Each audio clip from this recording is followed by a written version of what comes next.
Hello and welcome back to the Casual Ethnographer. July was Hemochromatosis Awareness Month here in the US, and I happened to have this condition, and as it turned out, I had treatment scheduled for the end of July, and this episode is going to cover what that process looks like. You will see my latest therapeutic phlebotomy, otherwise known in my household as a medieval bloodletting, which is how I manage this condition. It's a personal and medical process that I put a great deal of care into preparing for, but this time around, a big wrench was thrown in the works because we had a power outage in our area. Unfortunately, a car hit a power pole. I don't know the details of the driver. I don't know if anyone was injured, but it knocked out our power for over 12 hours. You will see what it takes for me to get to the appointment, what the appointment itself looks like, and the days of recovery that follow. If you've ever wondered what real-life chronic illness management looks like, or what happens when life throws off your entire prep routine, this one's for you. Let's get to it.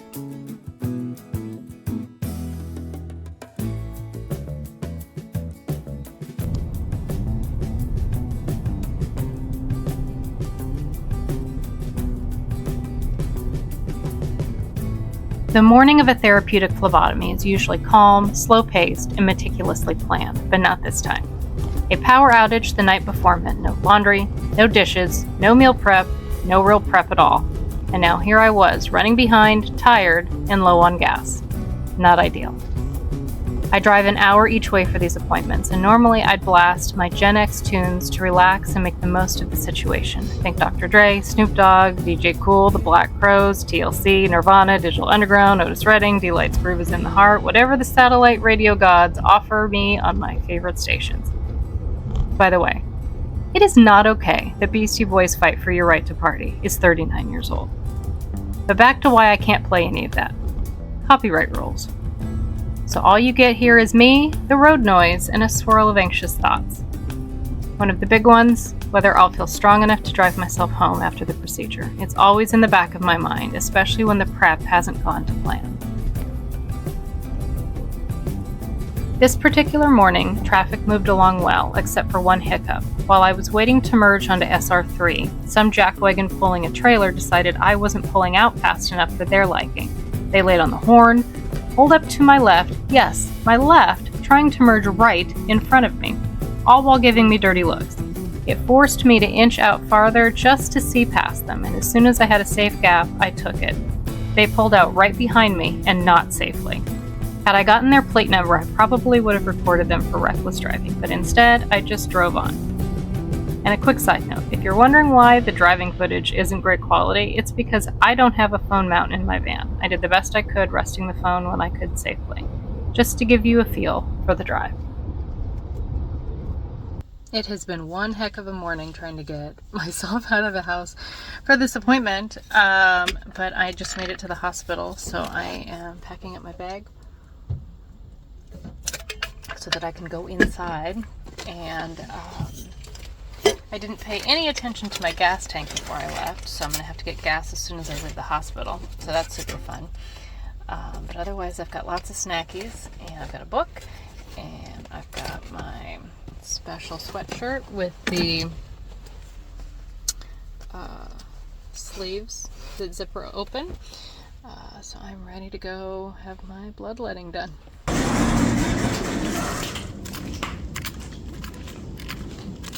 Hi there. What's your name? Elizabeth. Hi,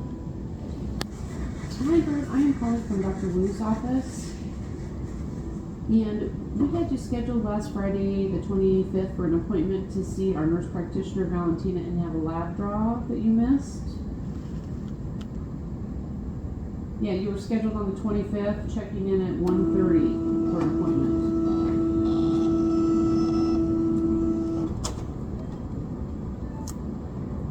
Yours, please.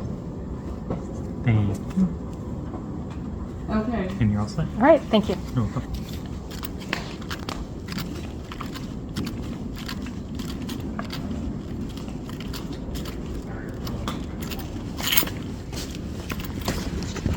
The lab tech took me back, placed the IV port, and drew 3 vials of blood. Because I know I'm about to sit for hours, I always take a restroom break. You can see I'm wearing my BeWell sweatshirt here. Shout out to the small businesses that get it. If you're interested, you can use my ambassador code, Elizabeth, at checkout. More information will be in the description box. The infusion sleeves zip open so I don't have to fully disrobe for medical access, which has been a game changer for appointments like these. After labs, I waited in the shared lab lobby where nurses collect patients for their exams. It's worth mentioning that this facility, while part of the hospital's cancer center, also sees patients like me, people managing chronic illnesses. While I waited, I couldn't help but overhear a couple nearby. The husband had just received a difficult diagnosis, and the nurse was calmly explaining that the doctor would take time to answer all their questions.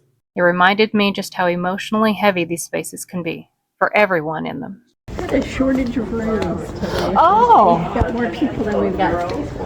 Well, I know that I think it was my original appointment was Friday, either this Friday or next Friday, but because of vacations for the doctor or the crew or what, I got bumped to today. So, Yeah, she's not going to be here Friday. oh, So, well, I'm pro vacation, so no hard feelings. good.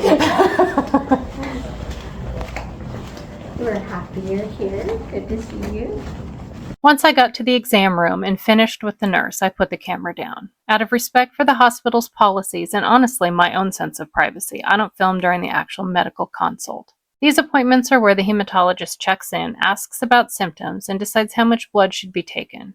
He considers 500 milliliters a full order. This time, as he put it, he ordered just a half.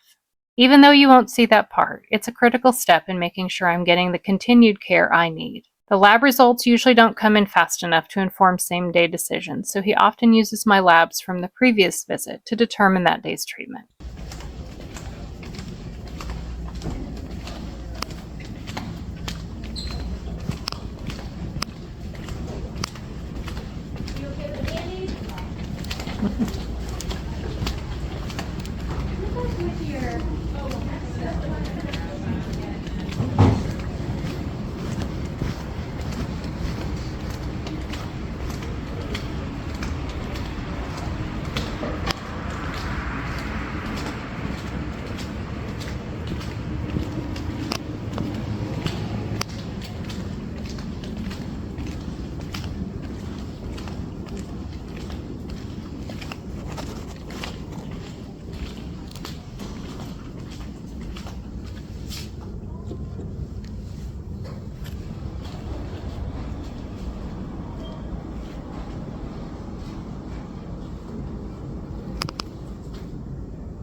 Hi there.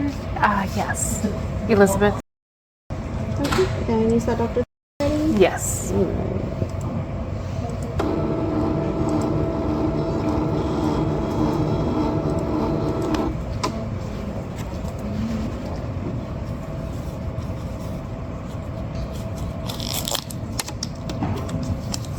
Oops, sorry about that. Oh, you're fine.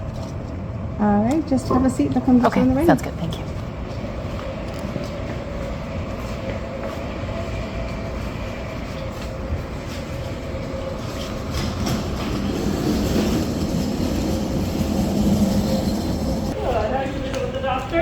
Yes, visited the doctor. He ordered 250 milliliters today. Alrighty. Very good. So how about this second chair right here? Okay. Is that fine? Or I got a window seat, I think. Yeah. No, I'll take the window. Sure. I'll follow you up there. And I can look at the Look outside there. parking lot. Close. Once I got to my infusion cubicle, I took a moment to get settled. I swapped out my sandals for warm socks because even on hot days, those infusion rooms are freezing. the nurse offered one of those warm hospital blankets and wrapped up my legs. It is, at least for me, just about the only perk to being in the hospital. I set out my snacks: hot tea, coconut water, a slice of homemade wacky cake, satay, salt and vinegar chips with serrano pepper, and a backup thermos of homemade hot cocoa just in case. I also had with me some of my custom trail mix. You've got to come prepared for these things because it's not fast and it's not fun. You know what I did forget? My stupid earbuds. But the more I sat there, irritated, I realized that with the power outage, they would not have been charged anyway. My nurse for the day introduced herself, made sure everything was good to go, and we got started. First up, saline on the infuser.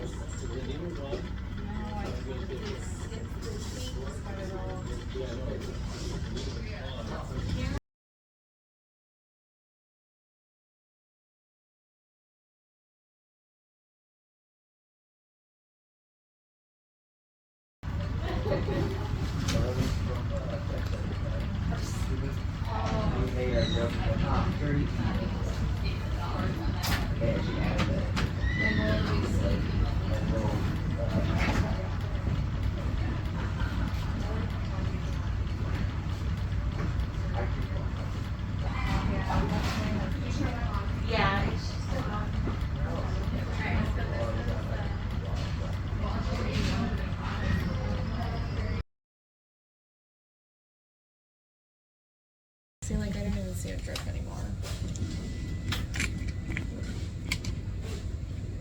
Yeah, it's, so we're close. Yeah, almost here.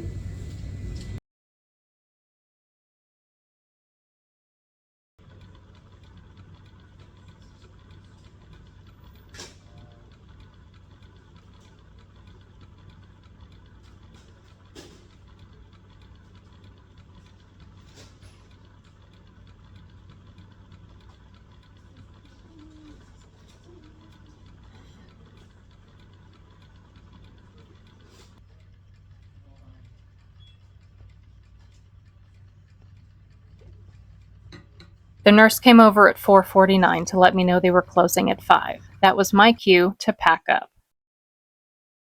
Normally there's a protocol for checking my vitals: laying down, sitting upright, standing, with time between each to monitor how my body adjusts. She had already removed my IV as soon as the last bag of saline was done on the infuser. I got my bag together and realized I was going to have to stand up unmonitored. It was clear the nurse was going through some closing procedures. I wasn't dizzy in the moment, but with suspected dysautonomia and a body that overreacts to everything, I worry. This wasn't my usual Friday appointment. I was scheduled on a Tuesday due to availability, and I'll just say this: I won't do it again.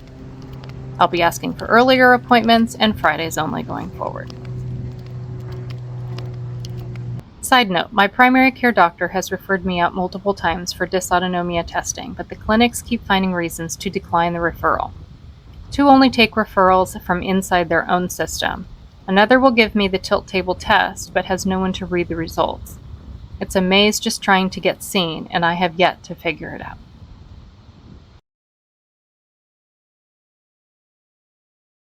Hi everyone, it is the day after phlebotomy and it is the afternoon now. I finally just took a shower and got dressed. I am completely wiped.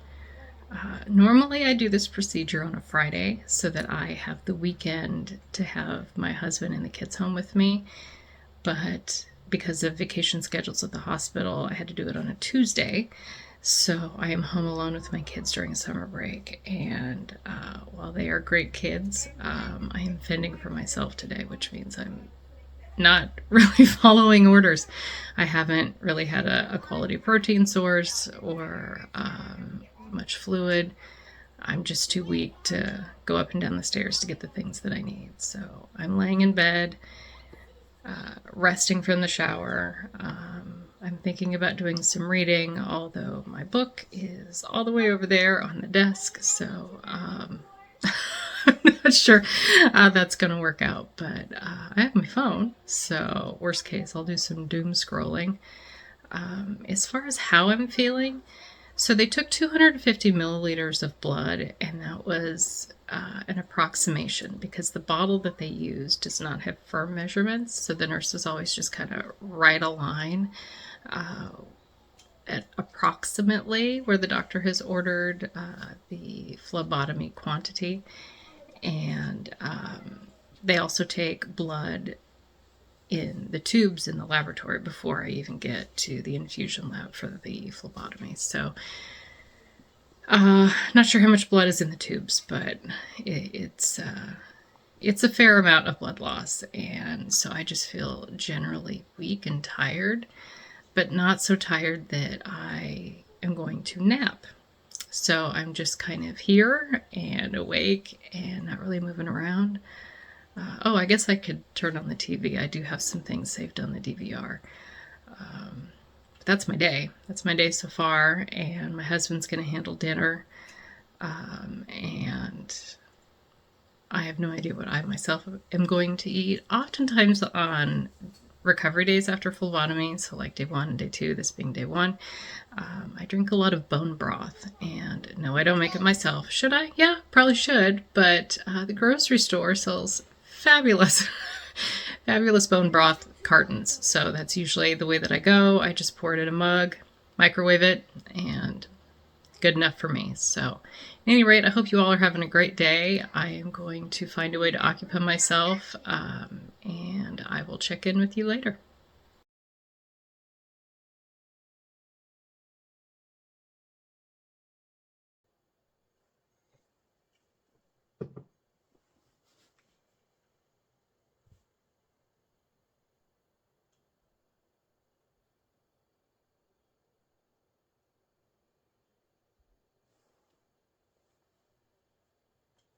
In this week's Shelf Indulgences, I read chapters 7 and 8 of The Gift of Fear by Gavin de Becker, and they're all about recognizing danger before it strikes. Chapter 7 focuses on threats, but not just the words themselves. What matters most is context. De Becker says real threats are often subtle, and powerful people don't need to promise harm, they just do it. So when someone makes a vague threat like, "You'll pay for this," he recommends calmly asking, "What do you mean by that?"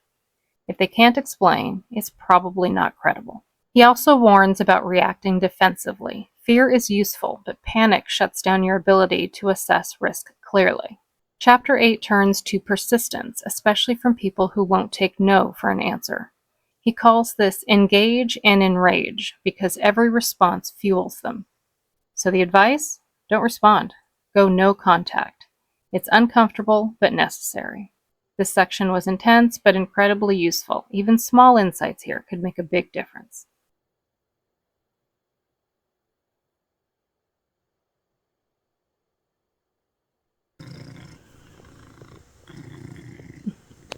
How you doing, old dude? Oh, your poor little face. You still love your belly rub, so.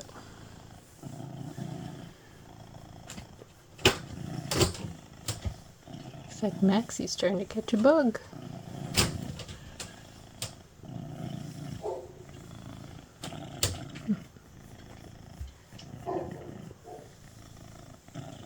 Hello, everyone. It is day 2, Thursday, and I had a pretty down day yesterday.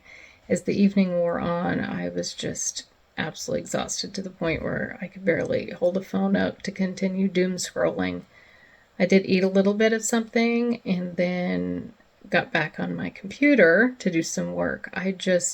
My brain doesn't slow down even when my body does. So always thinking about something, always wanting to watch something, learn something. So I did my best to honor my body, but also keep my brain engaged as well. Today, I got up and got showered, and I am going to try to do some productive things later this afternoon, like laundry and dishes. But otherwise, it's going to be probably another day of like yesterday. I'm just hoping that the crash isn't quite as bad later in the day. The weather outside is gray and cloudy, and we were forecasted for something in the 80s. I don't know if that's going to happen. There are some forest fires to the west and northwest of us, so maybe that's contributing to our overcast skies. Not sure. We did smell a little bit of smoke in the air yesterday. But because it's not quite as nice out, my kids are not out in the backyard playing. They're mostly in their rooms, hopefully cleaning them, but who knows? Yeah, who knows? So yeah, just gonna rest today, and then tomorrow Mr. Henry goes into the vet. This will be another checkup for him. The swelling is not improved from the antibiotic shot that he received last Friday, and the vet did send over 2 quotes for us. One would be a punch biopsy for the swelling, and the other is just a straight surgical removal with pathology. Both are pretty expensive, and my husband's been very busy at work and coming home late, so this evening we need to sit down and make a decision about that. But that's just kind of where we're at. So I'll check in with you later today. Hi everyone. Just got back from the vet. The swelling in Henry's face has gotten worse, and the vet is recommending a surgical extraction of whatever the mass is that's in his face. So that is scheduled for this coming Thursday. That's August 7th. Because this old guy, as she says, old men have old men problems. He does have the stage 3 kidney disease, but he will not eat the special kidney diet. And so the agreement is that him eating whatever he wants to eat is better than him not eating at all.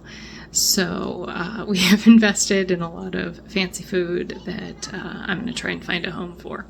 But in the meantime, he is eating, he is drinking water, he is using his litter box, he's going outside to lay in the grass, he's getting lots of belly rubs and loves from us. So we're just going to make the best of it until he goes in for surgery on the 7th, which is 6 days from today, and hope for the best. The surgery, the removal of the mass, will be followed by what they call a histopathological assessment of the mass. So we will find out in due time what it is that has been causing him the misery.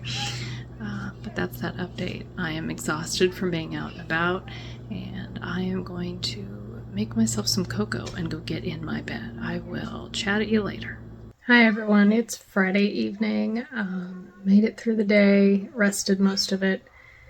Henry laid in bed with me also. He's not feeling so great himself. I'm just feeling generally dizzy and unwell. But I got through feeding my girls, and I am laying down for a little bit before I try to eat something myself. I think that this particular recovery is going to be a little more lengthy because I haven't been doing a lot of the things that I normally do in my recovery because I've had to take care of myself.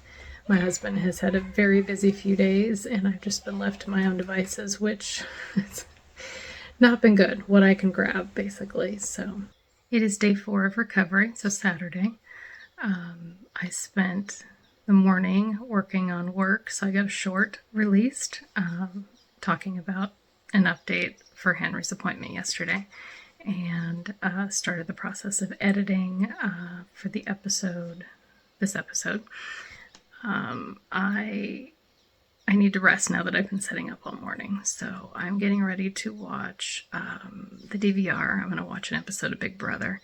That is something my husband and I started watching in 2015 when I was stuck with a colicky baby who wanted to be held all of the time. So that's kind of our little guilty pleasure. It's one of the few things I actually watch on TV. I don't find a lot of things worth watching on TV except maybe Nova and reruns of Star Trek.